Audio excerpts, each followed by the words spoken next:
From Sooner Standard, selecting and modifying existing algorithms, a complete grade 7 computer science unit for Oklahoma Standard 7.AP.A.01.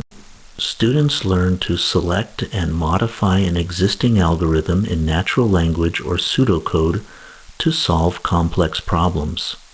Inside a full teacher guide with pacing, misconceptions, and a scoring rubric, plus a content lesson with built-in comprehension checkpoints. This unit includes a standard mastery rubric for teachers and parents, a visual comparison chart of selecting vs modifying, a CS careers connection, and an AI connection, all built to the Oklahoma HQIM rubric, plus a 10-question assessment with answer key, group and individual activities, vocabulary puzzles, a family letter, and a certificate of achievement.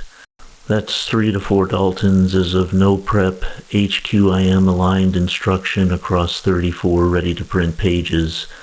Find it at Sooner Standards on Teachers Pay Teachers.